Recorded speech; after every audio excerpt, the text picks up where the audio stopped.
Esta semana pasada yo recibí una carta del seminario donde estudié. Yo la recibo mensualmente, es un tipo de newsletter, ¿verdad? ¿Cómo se dice eso en español?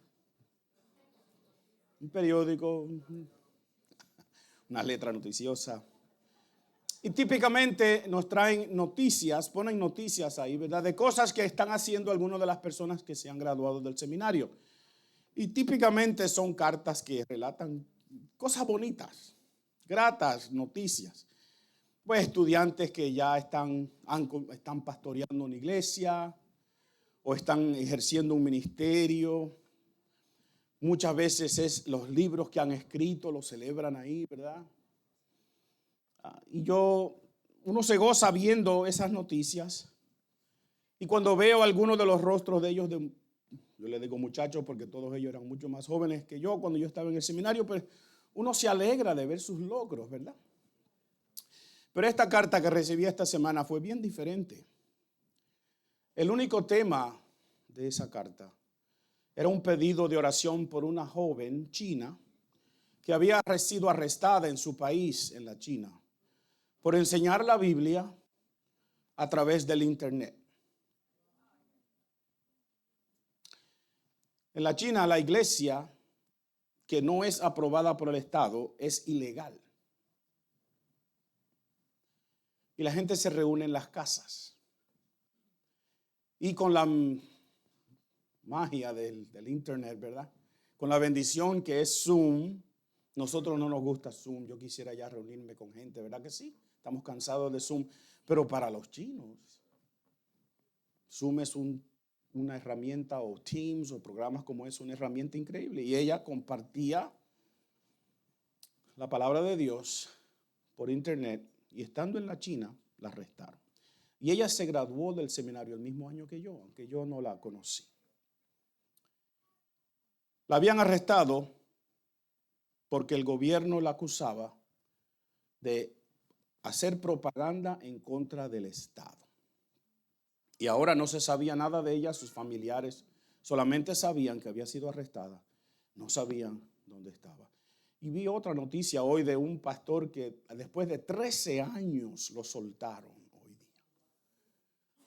13 años en la cárcel por hacer lo que nosotros estábamos haciendo aquí hoy.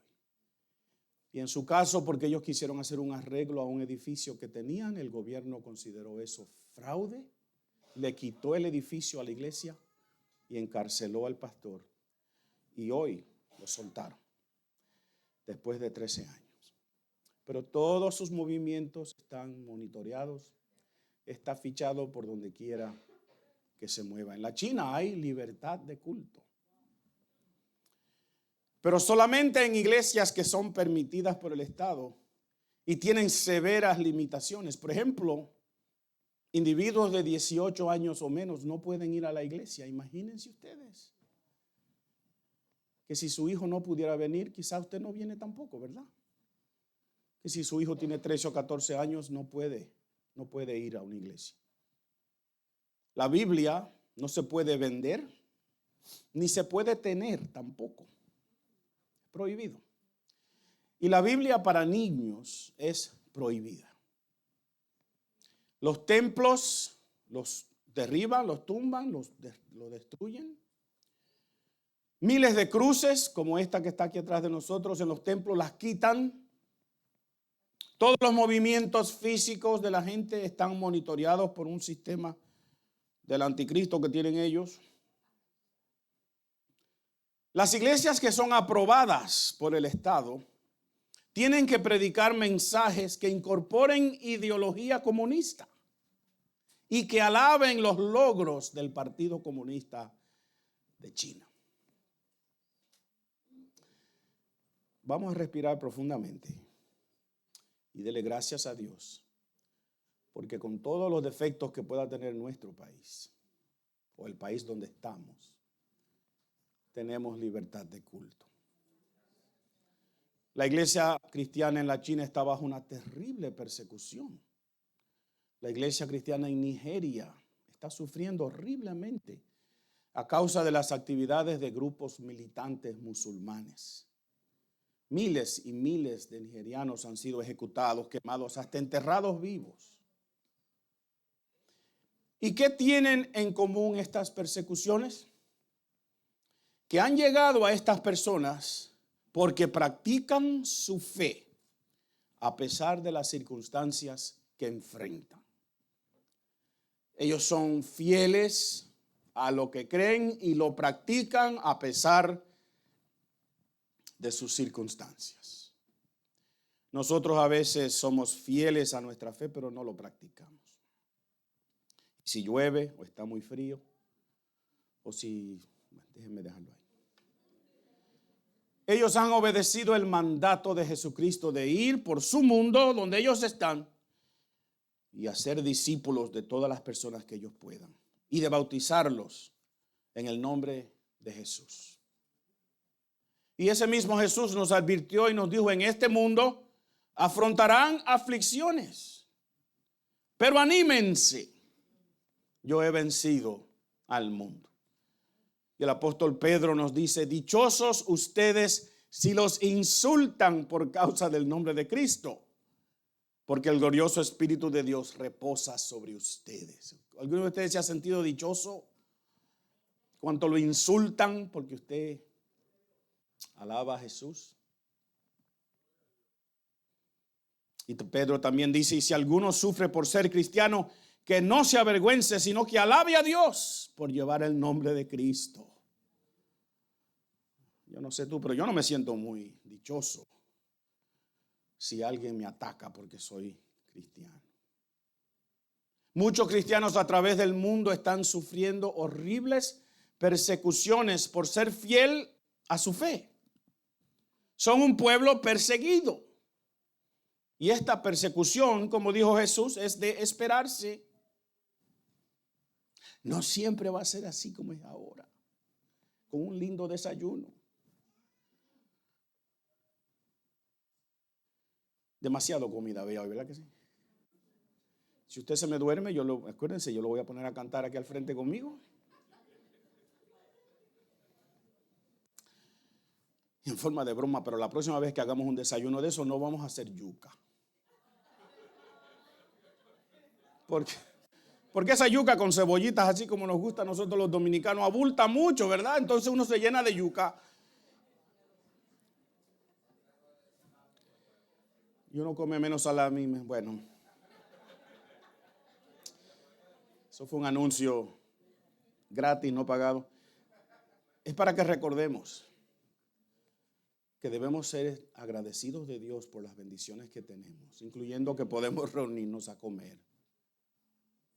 Hay personas que no pueden hacer eso en el mundo hoy día. Y que si lo hicieran, su vida está en peligro. Nosotros no estamos sufriendo esas persecuciones y la pregunta sería: ¿llegará un día cuando sí sufriremos persecución por nuestra fe? ¿Llegará un día donde el precio de llamarse cristiano puede que nos cueste la vida? Nosotros hemos estado estudiando el libro de Daniel.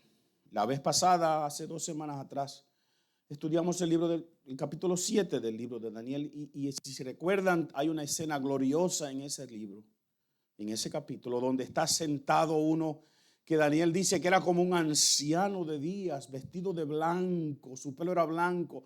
Y nosotros toditos sabemos que ese era Dios, ¿verdad que sí? Pero a su lado se paró otro y se le dieron reinos y tronos y autoridad. Y tenía aspecto como de ser humano, dice Daniel. Y nosotros sabemos quién es ese, ¿verdad que sí? Es Jesús. Pero en esa misma visión, Daniel vio 4 horribles bestias, simbólicas de 4 reinos o imperios que existirían, incluyendo el de Babilonia, en el cual él estaba viviendo en ese momento. Y muchas de las cosas que Daniel vio no las pudo entender, y tampoco nosotros, aunque tenemos mucha información. Ni tampoco cuándo sucederían estas cosas. Y nosotros dijimos la vez pasada que no se trata de cuándo, se trata de qué, de quién. Olvídense de cuándo es que van a suceder estas cosas. y consideren que el tema principal del libro de Daniel es: Dios existe y está por encima de todas las cosas. Y Jesús, su Hijo, reina con Él. Y llegará un día que usted también va a reinar con Jesús y con Dios. ¿Usted dice amén a eso? No sabemos cuándo va a ser estas cosas, pero sabemos que Dios reina ya con toda autoridad. Y en esa visión también Daniel vio sufrimiento para el pueblo de Dios. Ahí no hay amén. No queremos sufrir. Vio a uno de estos reyes que hablaba contra Dios cosas horribles y que oprimía a sus santos. Daniel vio que este hombre tenía los santos bajo su poder por un tiempo. Así que parece que en los tiempos finales va a haber mucha persecución. Y va a haber severa persecución contra el pueblo de Dios. Y como ya dijimos al principio hoy, ya el pueblo de Dios está sufriendo horribles persecuciones en otras partes. Parece ser que el pueblo de Dios es un pueblo que perseguido. El pueblo de Dios es un pueblo perseguido. Y usted quizá me dice: ay, pastor, pero predique Pero cuando predicamos la palabra de Dios, así como lo estamos haciendo aquí, como acostumbramos aquí, que es abrir la Biblia en un libro, leer ese libro y estudiar y hacerlo expositivamente, ¿verdad? Lo que dice ahí es lo que yo le digo a ustedes. Pues cuando llega un pasaje como este, tenemos que predicarlo. Tenemos que discutirlo y tenemos que admitir que a través de la historia del pueblo cristiano ha habido persecución. Que hay personas hoy día que están sufriendo persecución. Y obviamente por los pasajes que hemos leído y otros que vamos a ver hoy, es obvio que en el futuro el pueblo de Dios va a sufrir persecución. Así que vaya conmigo al capítulo 8 de este libro. Porque Daniel va a tener otra visión. Va a ser parecida a la anterior. Y vamos a leer los primeros 12 versículos del capítulo 8 y después otro grupo de versículos. El resto se los voy a dejar a ustedes de tarea. Digan que sí, que ustedes la van a leer toda. Pero antes de leer, yo quiero aclarar algunas cosas con ustedes para que sepamos cómo entender estos escritos. Miren, estos capítulos de Daniel que hemos visto ya y los que vamos a ver, son escritos en un estilo de literatura que se llama apocalíptica. Estos capítulos, el libro de Ezequiel en muchos de sus sitios, otros profetas, otros escritos, tienen este estilo de literatura. Y este estilo no pretende darte los detalles específicos de las cosas, sino usar símbolos. Y con su estilo de escribir, alertarte sobre algo. Algunos de esos símbolos, los que lo estaban leyendo los entendían perfectamente bien. Por ejemplo, si yo le digo a ustedes que parece estar lloviendo sobre mojado, usted me diría: yo entiendo lo que eso quiere decir, ¿verdad? Porque llover sobre mojado es una redundancia. ¿Pero qué quiere decir llover sobre mojado? Que te está viendo mal y encima de eso sigue mal todo aquí, ¿verdad? Está lloviendo. O si yo les digo a ustedes: al que nació para martillo, del cielo le caen los clavos. ¿Usted me tomaría literalmente? Ninguno de nosotros nació para ser martillo. Y del cielo, gracias a Dios, no llueven clavos. Pero ¿qué entendemos? Que parece ser que algunas personas tienen como algo ya decretado para ellos, ¿verdad? Y les va a caer encima. Este estilo apocalíptico usa símbolos. Y símbolos espantosos, como hemos visto la otra vez. Y vamos a ver hoy quizás bestias y cosas que llaman la atención. Así que cuando leamos y escuchemos lo que vamos a leer hoy, no tratemos de ponernos a pensar: ¿y a qué se refiere? ¿Y qué significa? Porque en parte vamos a ver que en el mismo pasaje que vamos a leer, a Daniel se le explica el símbolo que está viendo. Pero a nosotros nos encanta adivinar o tratar de averiguar qué es lo que quieren decir todos estos detalles.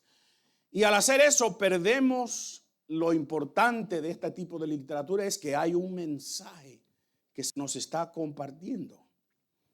Siempre hay un mensaje. Así que, ¿ya están listos para leer? Vayan conmigo al capítulo 8 del libro de Daniel y vamos a leer los primeros 12 versos. Y aquí Daniel va a ver una visión. Dice así: en el tercer año, ¿cuál año? La otra visión en el capítulo 7 fue en el primer año. Así que ¿cuántos años hace que Daniel tuvo la otra visión? Okay. Quizás se ha pasado todo este tiempo tratando de... En el tercer año del reinado de Belsasar, yo, Daniel, tuve otra visión. En ella me veía en la ciudadela de Susa, en la provincia de Elam, junto al río Ulai. Me fijé y vi ante mí un carnero con sus 2 cuernos. Estaba junto al río y tenía cuernos largos. Uno de ellos era más largo que el otro y le había salido después. Y ya ustedes están pensando, ¿y qué quiere decir eso? Pues yo lo voy a decir ahorita, no se preocupen. Me quedé observando como el carnero atacaba hacia el oeste, hacia el norte y hacia el sur. Ningún animal podía hacerle frente, ni había tampoco quien pudiera librarse de su poder. Y el carnero hacía lo que quería y cada vez cobraba más fuerza. Y mientras reflexionaba yo al respecto, de pronto surgió del oeste un macho cabrío, un chivo, con un cuerno enorme entre los ojos, y cruzó toda la tierra sin tocar siquiera el suelo. Se lanzó contra el carnero que yo había visto junto al río y lo atacó furiosamente. Y yo vi cómo lo golpeó y le rompió los 2 cuernos. El carnero no pudo hacerle frente, pues el macho cabrío lo derribó y lo pisoteó. Y nadie pudo librar al carnero del poder del macho cabrío. Y este macho cabrío cobró gran fuerza. Pero en el momento de su mayor grandeza, se le rompió el cuerno más largo. Y en su lugar brotaron, ¿cuántos? 4 grandes cuernos que se alzaron contra los 4 vientos del cielo. Sabemos lo que es un cuerno en las literaturas apocalípticas, ¿verdad que sí? Digan, sí, pastor, sabemos. Porque la vez pasada yo le dije que un cuerno es un reino. ¿Okay? De uno de ellos, de uno de estos 4, salió otro cuerno o reino, pequeño al principio, que extendió su poder hacia el sur, hacia el este, y también, dice Daniel, ¿hasta qué? Nuestra hermosa tierra. Creció hasta alcanzar al ejército de los cielos. Derribó algunas estrellas y las pisoteó. Y aún llegó a sentirse más importante que el jefe del ejército de los cielos. Y por causa de él se eliminó el sacrificio diario y se profanó el santuario. Y por la rebeldía de nuestro pueblo, su ejército echó por tierra la verdad y quitó el sacrificio diario. En fin, ese cuerno hizo y deshizo. Esta es la palabra de Dios. Han pasado 2 años desde que Daniel tuvo su otra visión. En esa visión él vio 4 bestias, ¿verdad? Que son identificadas para Daniel, porque se les dice que son, como 4 reinos. Y Daniel entendió que el primero de esos reinos era en el que él estaba viviendo, el reino de Babilonia, el imperio de Babilonia. Así que ya para ese tiempo, o en ese momento, Daniel sabe que esa primera bestia es Babilonia.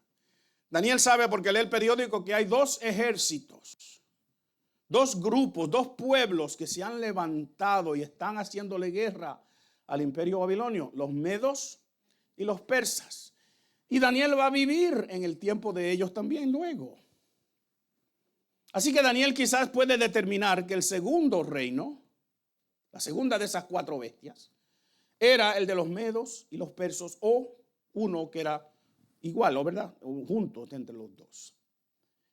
Daniel, el tercer reino y el cuarto reino para Daniel en esa visión no fueron identificados, ¿verdad que no? Él no supo quiénes fueron y él no vivió para verlos. Lo que sí él recuerda en esa visión, si usted se acuerda también, que de la cuarta bestia de esos reinos, ¿están conmigo? No se me duerman porque lo pongo a cantar. Yo sé que esto es un poquito difícil de entender, pero es como una película. ¿Ustedes han visto Lord of the Rings? ¿Quién no ha visto aquí Lord of the Rings? Porque vamos a tener que... Star Wars. Yo creo que el rey lo ve toda la semana, ¿verdad? Sí. Es la misma cosa, son películas en estilo apocalíptico.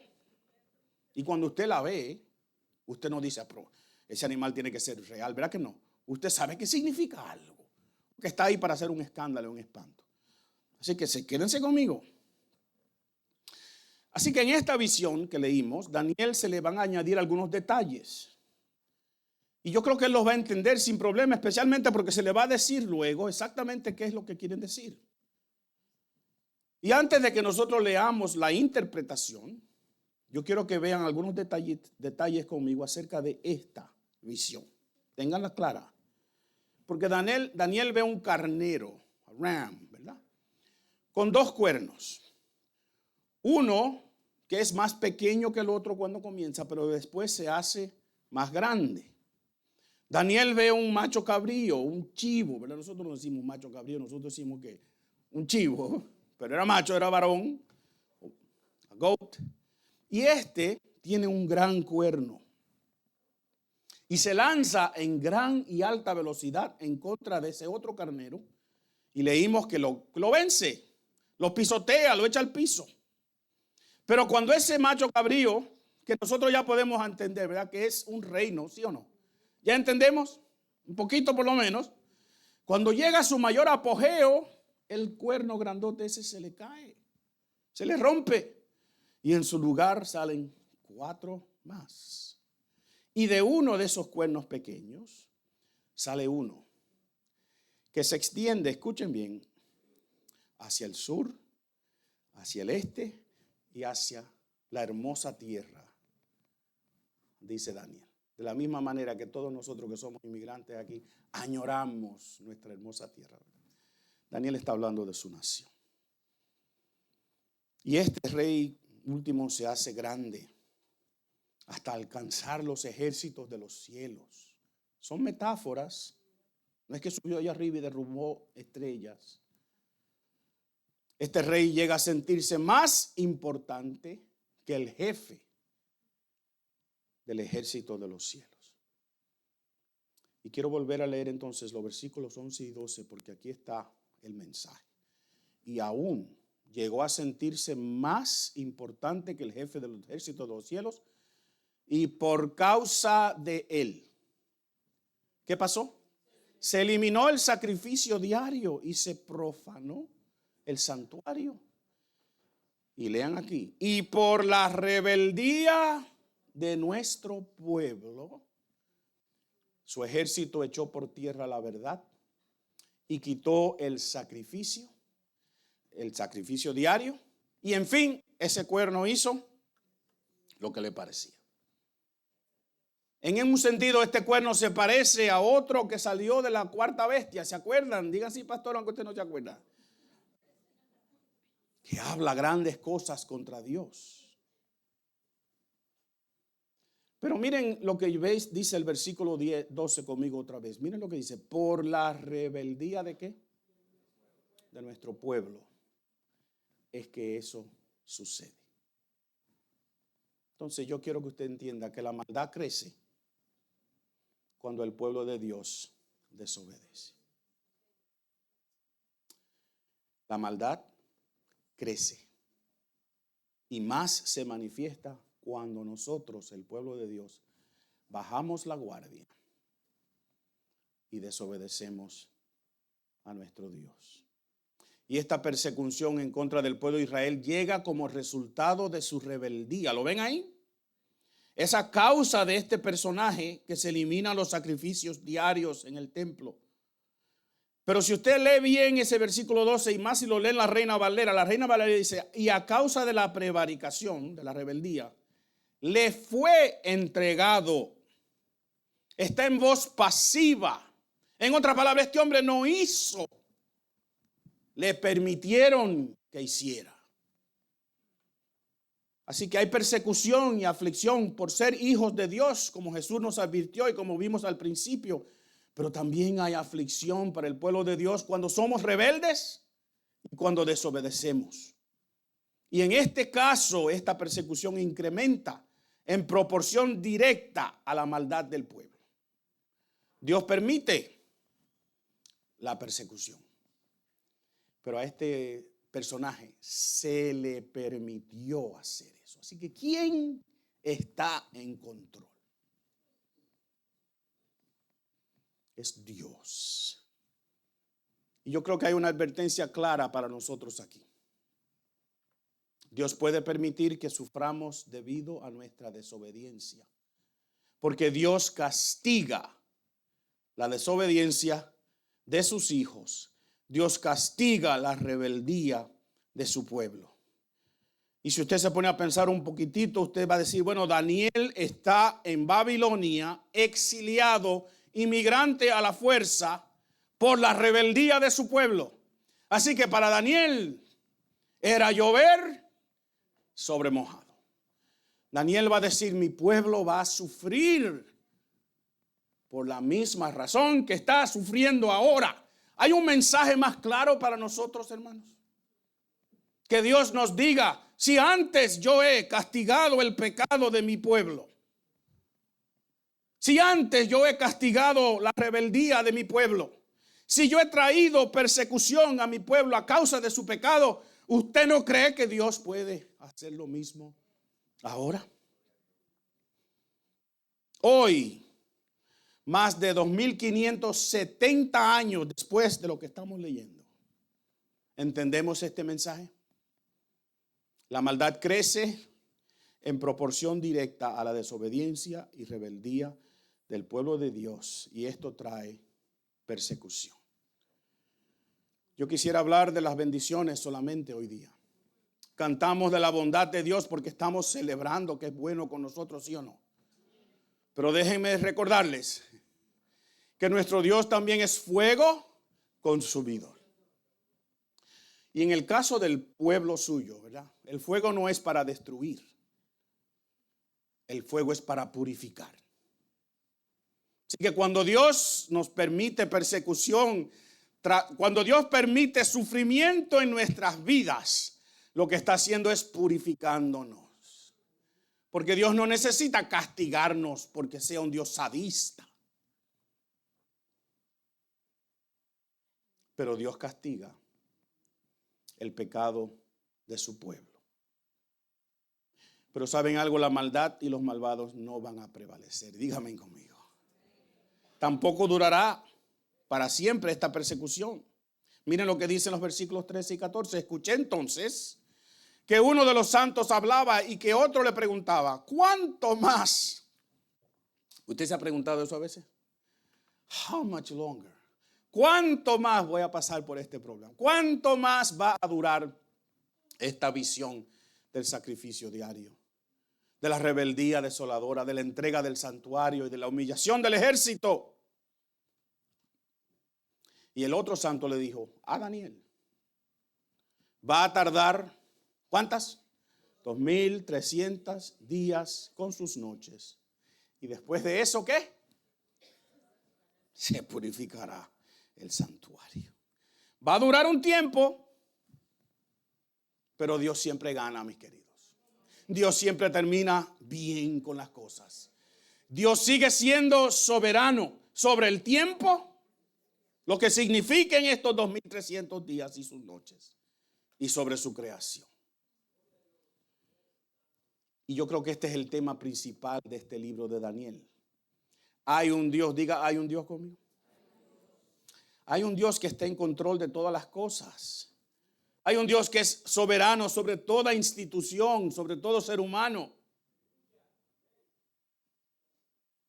Interesantemente, Uno de los comentaristas que leí, Joyce Baldwin, dice, no hay interpretación dada al número de estas noches. Ustedes no quisieran saber cuántos son, ¿qué es eso de 2300? ¿Verdad que sí que usted quería saber?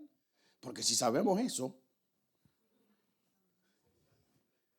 sí, 6 años y 3 meses. Algunos dividen día y noche porque son 2 sacrificios, 10,150. Igual empezamos a calcular, ¿verdad que sí? Y ese es el mensaje. A Daniel no se le dice de qué significa eso.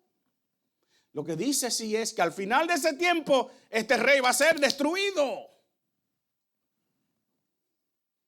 El punto de interés aquí no es el futuro, sino la vindicación de la soberanía de Dios en la restauración de su santuario. Dios siempre gana. El ser humano puede enorgullecerse, ¿verdad que sí? Puede creer o crecer en poder, pero nunca, diga nunca conmigo, nunca podrá igualar el poder y la soberanía de Dios. Y aquel que lo trate será destruido, tal como se destruyen estos cuernos pequeños que hemos visto en estas 2 visiones. Dios sigue siendo soberano sobre el tiempo y sobre su creación. Ahora, ¿me dan unos minutitos más? Acuérdense que abajo todavía queda.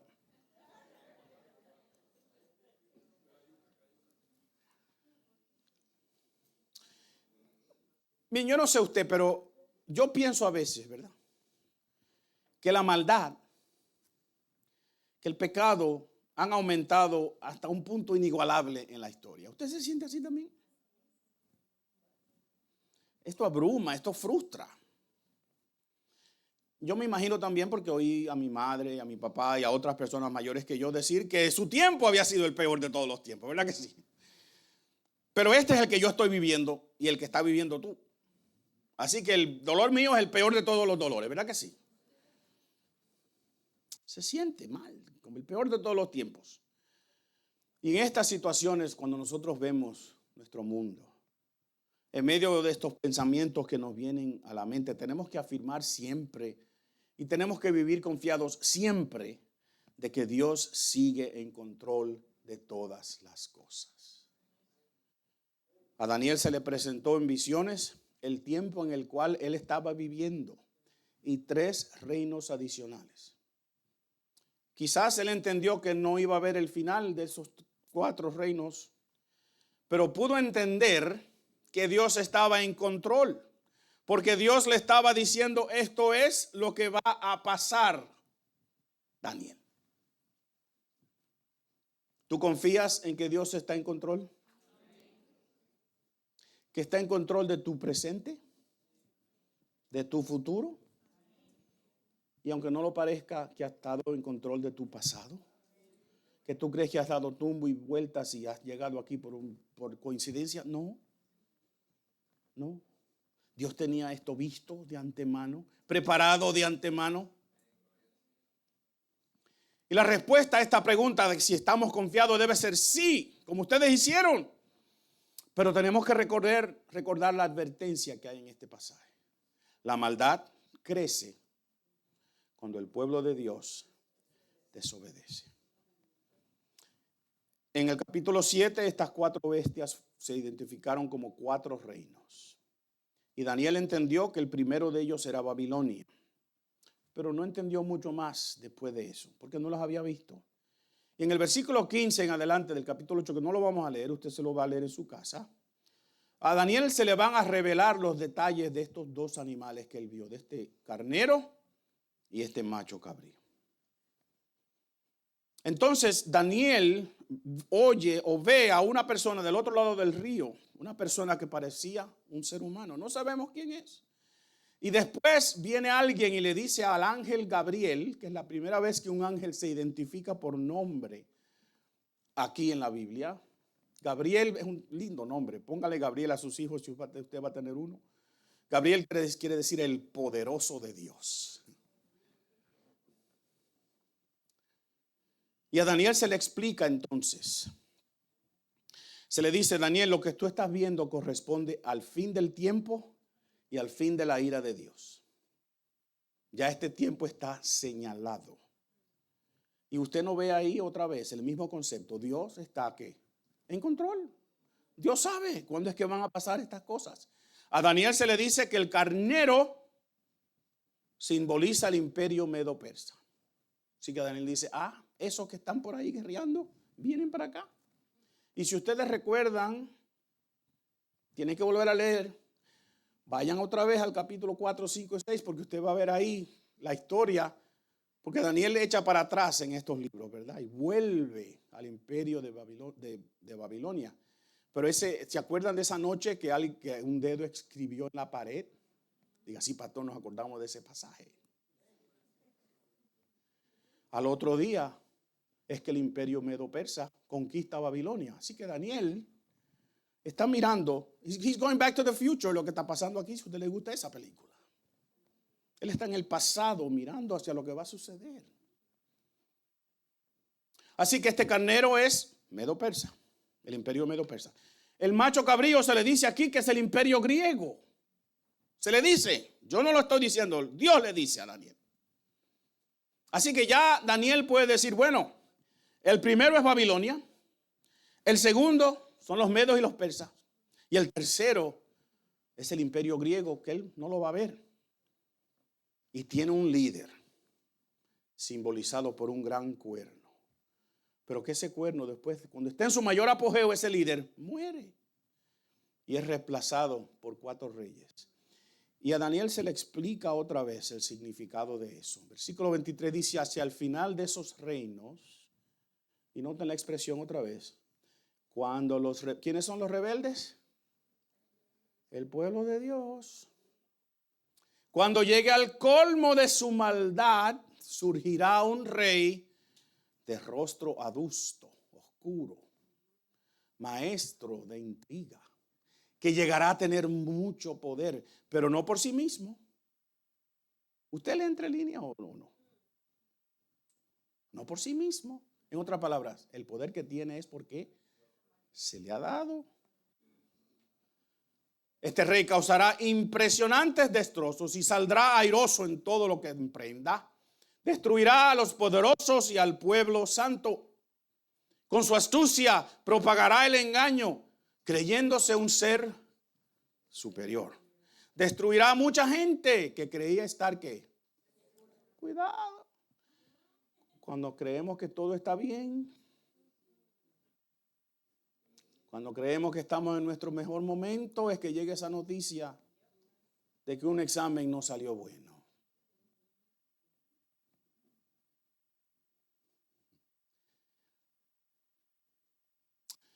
Se enfrentará al príncipe de los príncipes. Noten que uno de los 2 príncipes está con letra mayúscula. ¿Quién es el príncipe de los príncipes? Se va a enfrentar al Dios mismo, a Jesús. ¿Pero qué? Será destruido sin intervención humana. Y entonces este ángel le dice, esta visión de los días con sus noches que se te ha dado a conocer es verdadera, Daniel. Pero no la hagas pública todavía, pues para eso falta mucho tiempo. E igual que la otra vez, yo, Daniel, quedé exhausto.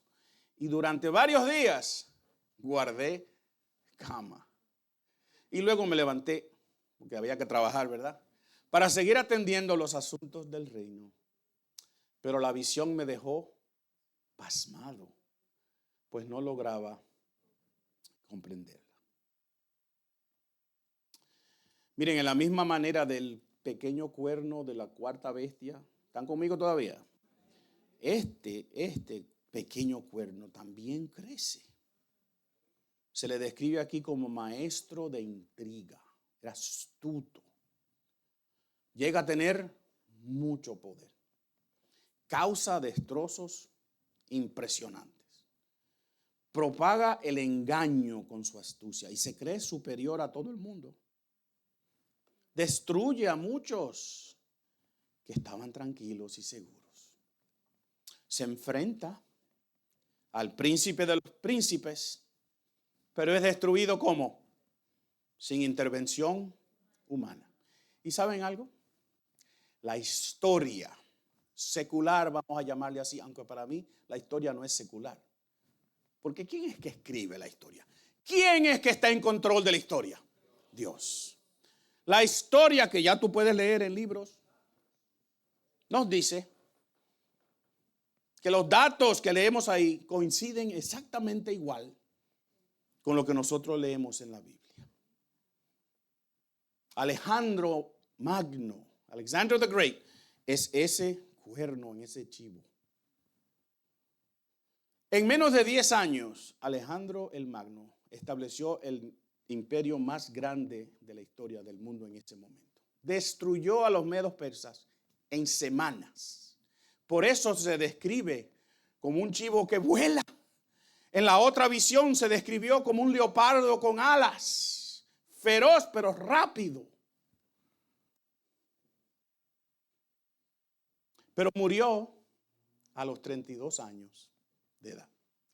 Su cuerno se rompió. Y el imperio griego fue dividido en 4 reinos. ¿Parece coincidencia esto? ¿O quién está escribiendo la historia?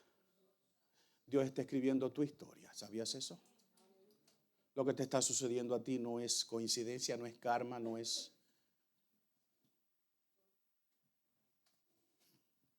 Lo que te está sucediendo a ti es porque Dios ha escrito tu historia.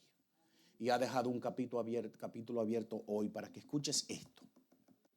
Y si te llama hoy a reconocer a Jesucristo como Señor y Salvador, Él cambia la historia que está escribiendo. Si pudiéramos hablar así de Dios. En una de esas partes, esas 4 partes, 4 reinos, hay uno que se extiende hacia el sur, hacia el este y también hacia nuestra tierra hermosa. Y hermano, la historia nos lo dice con nombre y apellido. Antíoco el cuarto es ese rey. Él se puso un apodo, Epífanes, que quiere decir Dios manifiesto. Y sus críticos lo llamaban Epímanes, que quiere decir loco manifiesto. Quizás no se lo decían a su cara. Y este hombre reinó del año 175 al año 164 antes de Cristo. Y su deseo mayor fue unir el imperio griego en uno solo, establecer la cultura y la religión griega. Y por eso empezó a chocar ¿con quiénes? Con los judíos, y empezó a perseguirlos. Hizo ilegal guardar el sábado. Hizo ilegal la circuncisión. Y en un momento dado hizo que en el templo no se sacrificara más el sacrificio de la mañana y el sacrificio de la noche. Y por último, en el templo erigió una estatua a Zeus, el dios de los griegos, y en el altar donde se sacrificaban corderos, sacrificó puercos. Y el pueblo de judíos no aguantó. Y se rebeló en contra de ellos en una revolución que usted la puede buscar de los Judas Macabeo fue su líder, los macabeos. Se rebelaron y lograron sacar a Antíoco. Lo vencieron. Y por un corto momento Israel fue libre. Fue su propia nación otra vez. Pero había una cuarta bestia que faltaba, ¿verdad que sí? Y Antíoco huyó a Persia y murió deprimido y loco. Y la historia escrita por los griegos registra que sus últimas palabras fueron estas. Miren, ahora recuerdo la maldad que hice en Jerusalén. Tomé sus utensilios de plata y de oro y fui a destruir los habitantes de Judá sin razón alguna. Estoy pereciendo de profunda tristeza en una tierra extraña. Pensé que podía comandar las olas del mar y tocar las estrellas. Confieso que ningún mortal debe creer que es igual a Dios. Murió de pena, sin intervención humana. ¿Quién escribe la historia, mis queridos?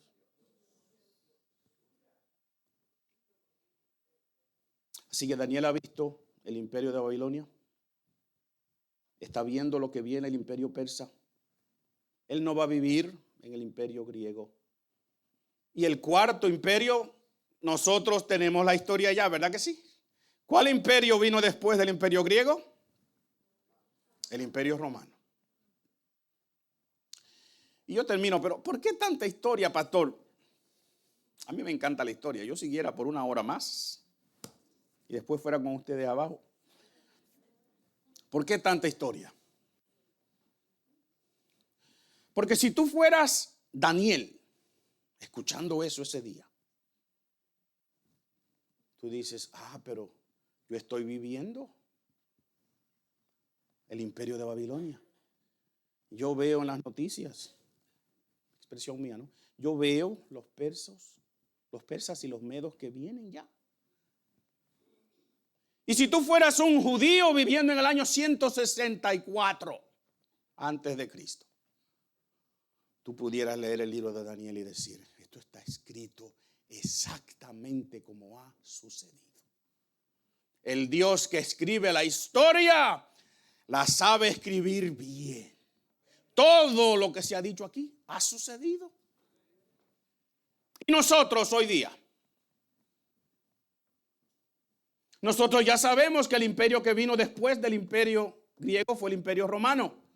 Nosotros sabemos que hay un cuerno que sale de ahí, que se parece a este Antíoco, pero que en el imperio romano no se vio un personaje así. Así que este cuerno pequeño no ha salido todavía. ¿Y cuál es la pregunta, pastor? ¿Cuándo es? ¿Cuándo es?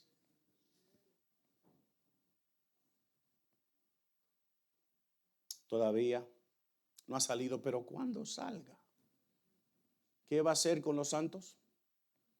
Los va a perseguir, va a matar, va a causar estragos. ¿Por qué? Porque el pueblo de Dios es un pueblo ¿qué? Perseguido. Entonces la pregunta que tenemos que hacernos es, ¿nos vamos a quedar como Daniel, pasmados? ¿Nos vamos a acostar por 3 días? ¿Quién no quiere ahora mismo irse a acostar por 3 días?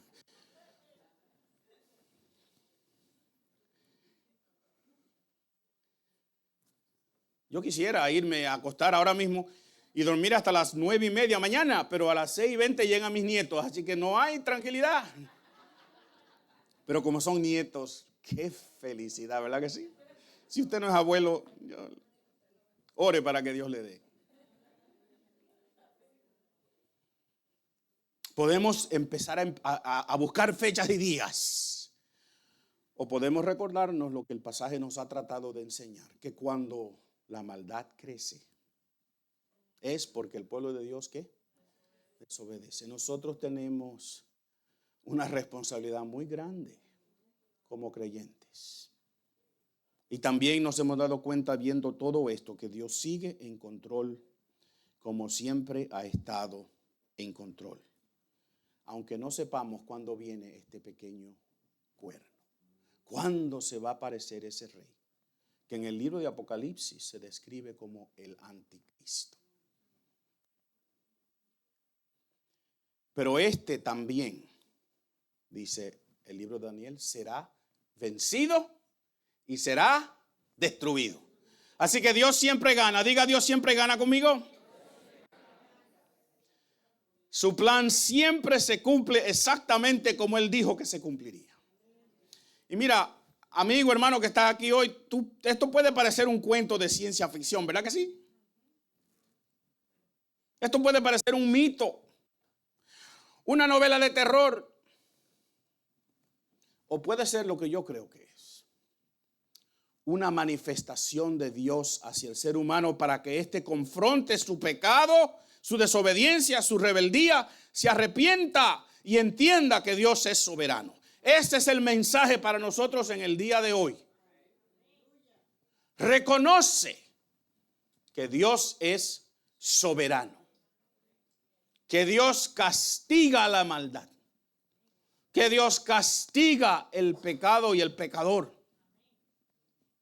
Y que hay una sola manera de que esta historia termine positivamente para nosotros, aunque nos persigan. Y es confesando que Jesús es el Señor y el Salvador. Y declarar eso públicamente. Tú puedes enorgullecerte como estos emperadores. Tú puedes creerte invencible como muchos jóvenes. Hasta yo a veces digo, yo voy a durar muchísimo tiempo. Y Laura nada más me mira así como ustedes saben que Laura mira. Y es verdad que en cualquier momento le dan a uno una noticia, ¿verdad? Pero Dios está en control de nuestra historia, ¿sí o no?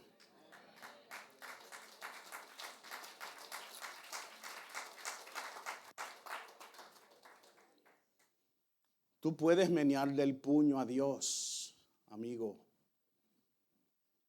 Pero ya sabemos cómo termina la gente que hace eso. Destruidos y vencidos. Porque Dios es soberano. O tú puedes bajar el rostro en forma simbólica y reconocer a ese anciano de días que vimos en el capítulo 7. A Dios. Reconocer que Jesús tiene toda autoridad, todo poder. Que Jesús es el Señor y el Salvador. Que nosotros podemos poner nuestro futuro en sus manos. Porque no importa quién salga por ahí o qué esté sucediendo hoy en nuestra historia, hay uno que está por encima de todo eso. Y yo prefiero vivir confiado, no en mi cuenta de banco, no en mi salud, no en lo que yo pienso o creo, sino en que Dios tiene el futuro y mi futuro en sus manos. Porque somos un ¿qué? Un pueblo perseguido, sea porque hablas de tu fe y la practicas, o porque estás viviendo en rebeldía y desobediencia. Pero cuando llegue ese momento de persecución, porque va a llegar, nos va a llegar a nosotros, los que estamos cómodos, los que nos creemos estar seguros. Cuando ese día llegue, yo quiero estar en las manos de Dios. ¿Y tú dónde quieres estar?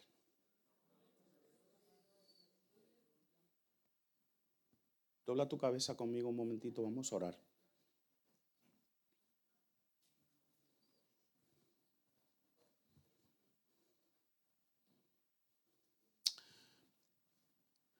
Todos somos creación de Dios, pero no todos somos hijos de Dios. No importa lo que se te haya dicho, no importa los ritos en los cuales tú hayas participado. El libro de Juan dice que solamente a los que han creído en Jesús se le da la autoridad, el derecho de ser llamados hijos de Dios. Y tú puedes enfrentar el futuro con tu propia fuerza, con tu propia habilidad y jugártela si tú quieres. Pero tú ves lo que espera. O tú puedes decir desde este día en adelante, yo confieso a Jesucristo como Señor y Salvador de mi vida. Yo quiero que mi futuro esté en las manos de Dios. Yo no sé cómo va a ser. Yo no sé si voy a sufrir. Yo no sé si voy a morir por mi fe, pero yo quiero estar en las manos de Dios. Y hoy Dios ha pausado la historia para darte una oportunidad de que si tú nunca has confesado a Jesús como Señor y Salvador, lo hagas hoy. Y lo confieses públicamente, como dijo Jesús. Padre, gracias otra vez. Yo no sé lo que viene mañana. Yo sé lo que tengo planeado. Mi rutina de todos los lunes. Pero tú eres quien escribes mi historia. Y yo quiero estar en tus manos. Si hay alguien aquí hoy, Señor, que está meneándote el puño, aunque sea simbólicamente, yo te ruego que tú le hables a su corazón y le digas, hay una sola certeza, y es que Dios tiene el futuro en sus manos y yo quiero estar ahí. Gracias, Señor, por este tiempo que hemos pasado juntos en el día de hoy. Te damos gracias y lo hacemos en el nombre de aquel que lo dio todo por nosotros, en el nombre de Jesús. Y el pueblo de Dios dice, amén y amén. Ponte de pie conmigo.